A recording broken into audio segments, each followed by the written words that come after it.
Hola, buenas tardes. Bienvenidos a este video. Mi nombre es la y el día de hoy vamos a hacer un breve resumen del Congreso CITBI 2019 que se realizó el 6 y 7 de diciembre del 2019, con temas de suma importancia. El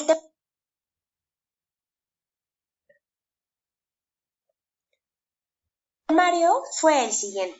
1. Innovación educativa en medicina e impacto de las infecciones de transmisión sexual.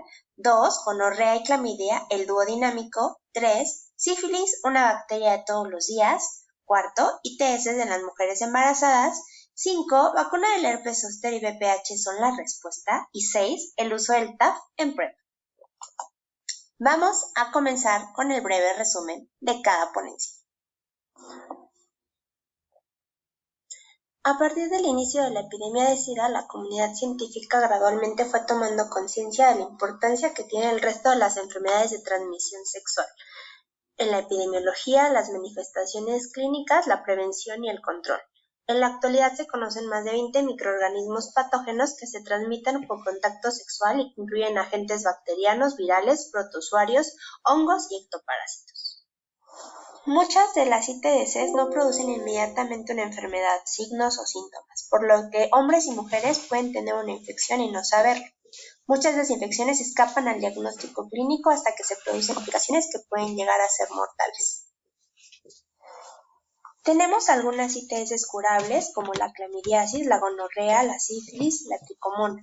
Pero también tenemos que las ITS facilitan la transmisión del VIH y provocan cambios celulares que anteceden algunos tipos de cáncer. Imponen también una fuerte presión en los presupuestos tanto de los hogares como de los sistemas de salud nacionales en los países de ingresos medianos y bajos. En el 2018 se estima que en México ocurrieron 11,000 nuevas infecciones por VIH y esto significaría aproximadamente que diariamente 30 personas adquieren el VIH. Debemos considerar que las complicaciones de las ITS generan un impacto profundo en la salud sexual y reproductiva de los pacientes. La siguiente ponencia se llamó Clamidia y gonorrea, el dúo dinámico. Vamos a empezar a hablar un poco sobre clamidia. Es un bacilo gram negativo intracelular, es la ITS más frecuente a nivel mundial, el 90% de las infecciones en mujeres y el 60% en los hombres son asintomáticas y la prevalencia mayor en mujeres oscila entre 15 a 24 años y hombres entre 20 y 29 años. Es también la causante de uretritis no gonocócica más común. También podemos tener otros síntomas como por ejemplo uretritis. Puede generar dolor en el bajo vientre y también puede generar sangrado menstrual irregular. Y en el caso de los hombres, proctitis. En el caso de gonorrea, su presentación clínica, como ya habíamos dicho, es la uretritis gonocócica, que es la manifestación predominante en los hombres, un periodo de incubación que puede oscilar entre los 2 y 5 días, y en mujeres el sitio predominante de infección sería el endocervix. Ya hablamos de los dos agentes causales de la uretritis de transmisión sexual. Ahora es el momento de hablar del diagnóstico y el tratamiento. Primero hay que confirmar que exista la uretritis, examinar el exudado uretral, tinción de Gram, recuento de polimorfonucleares. Si es necesario, examinar la primera parte de la micción. En caso de duda, volver a explorar al paciente a primera hora de la mañana antes de la micción. El diagnóstico de la gonocócica es una tinción de Gram del exudado. Cultivo, necesario si la tinción de Gram no es demostrativa o el exudado insuficiente, y el tratamiento sería en una sola dosis. El diagnóstico etiológico de uretritis no gonocócica sería clamidia y micoplasma. El tratamiento en general serían tetraciclinas o quinolonas durante una semana o acitromicina en una sola dosis.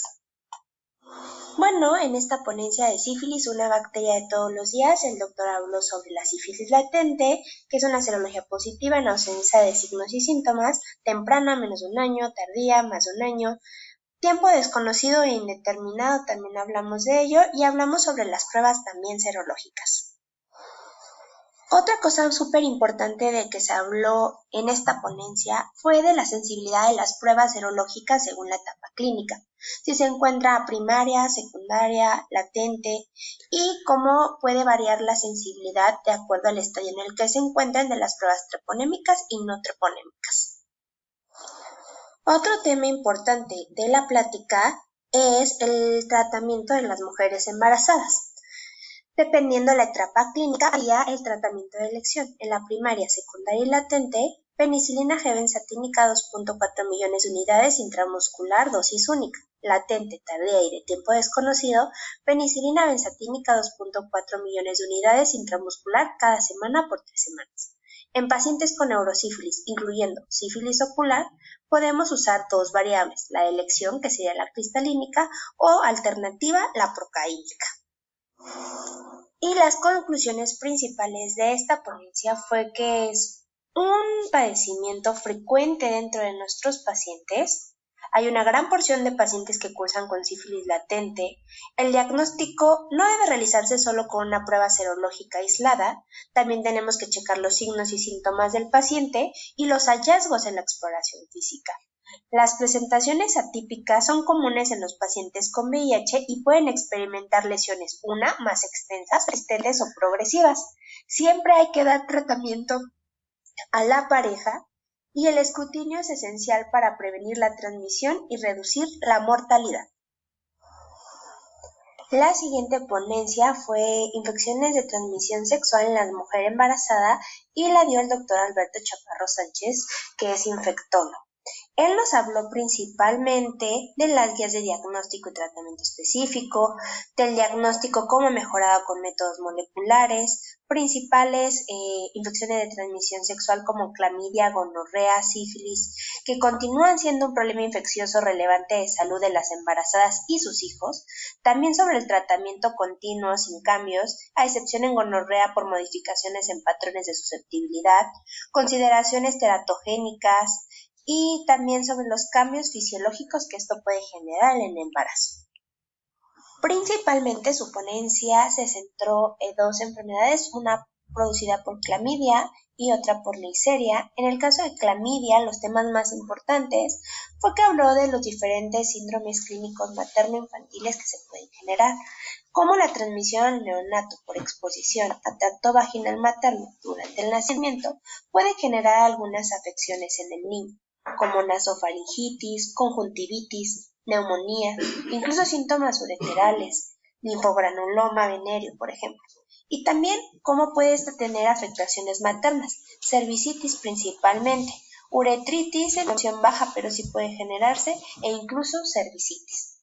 En el caso, por ejemplo, de Neisseria, que es nuestro diplococo gram negativo, este también puede generar vaginitis, uveitis, salpingitis y sobre todo en los niños presentar queratitis, por lo cual es muy importante hacer el diagnóstico y darles tratamiento oportuno a estas pacientes para evitar que también los neonatos tengan algún tipo de afección. Otra plática súper importante fue la de vacunación, principalmente contra el VPH. Las vacunas contra el VPH disminuyeron el impacto global de cáncer cervicouterino y actualmente se tiene una gran batalla para poder cubrir la demanda de vacunas en México. La integración de la vacunación en los programas de prevención de CACU ha mejorado los resultados. Existen considerables barreras para la implementación del programa de vacunación eficaz, pero el éxito principalmente es el que se genera cuando se tiene el respaldo completo de las autoridades de salud pública, médicos y la población en general. Mejorar la percepción del público y médicos acerca del cáncer cervicouterino y la prevención con la vacuna es un requisito indispensable. Otras barreras podrían ser el costo de las vacunas, sin embargo, la prioridad es poner a disposición las vacunas para los países, digamos que medio desarrollados, e instituciones donde tengan trabajos juntos con un costo accesible. Solo a través de tales esfuerzos se podrá lograr el potencial real de las vacunas contra el VPH para convertir el CACU en una enfermedad del pasado. La licencia fue sobre PrEP a cargo del Dr. Yesser Lezama, Nos habla principalmente, como podemos ver en la línea del tiempo que muestra su diapositiva, de cómo fue evolucionando la aceptación del PrEP. Desde enero del 2011, las disciplinas de la CDC mencionan el PrEP para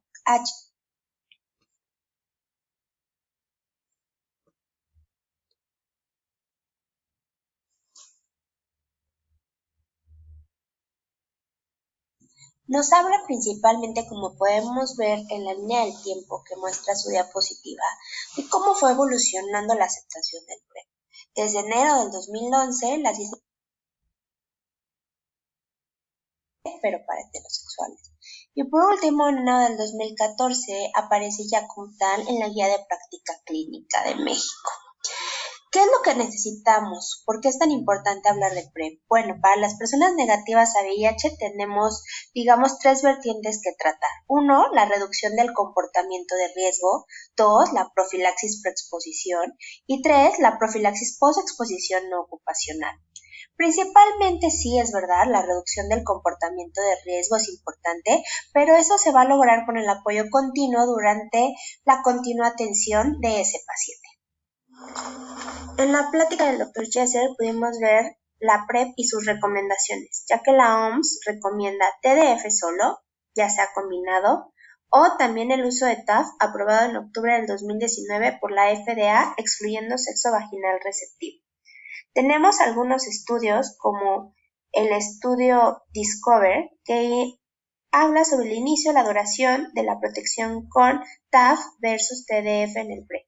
La adherencia comparable entre brazos por autorreporte en el tiempo, con un conteo de tabletas y una adherencia media del 98% en cada brazo, y niveles aproximados de TDF en plasma. Todo esto ha generado que ha sido un resultado estable en niveles de TDF y que ha sido 6.3 veces más alta con TAF versus con TDF. El modelo encontró que las concentraciones plasmáticas pueden durar al menos por lo menos 16 días después de la dosis final con TAF versus 10 días después con el TDF. En conclusión de este congreso virtual, si empezamos de atrás para adelante, en las presentaciones, si empezamos hablando de PrEP, ha demostrado ser efectiva en poblaciones HCH heterosexuales, mujeres y mujeres trans. Tiene una adecuada eficacia con estrategia demanda y diaria. Su indicación dependerá de la frecuencia de parejas sexuales al mes. Los efectos adversos realmente son nulos y tampoco tiene efectos deleterios a nivel renal y óseo.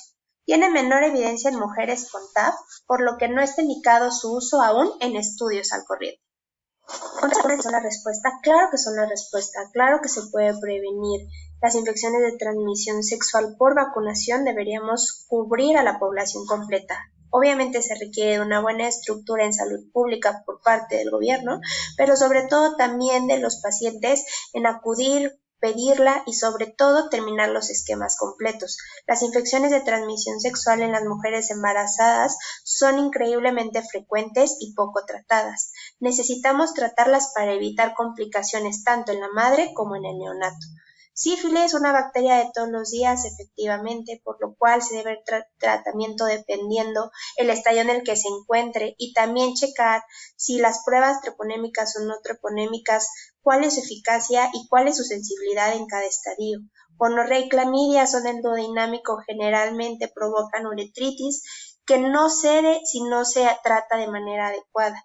Las infecciones de transmisión sexual son frecuentes y muchas veces son poco diagnosticadas y maltratadas, por lo cual es necesario en nuestra población de pacientes hacer diagnósticos a tiempo y sobre todo un diagnóstico intencionado.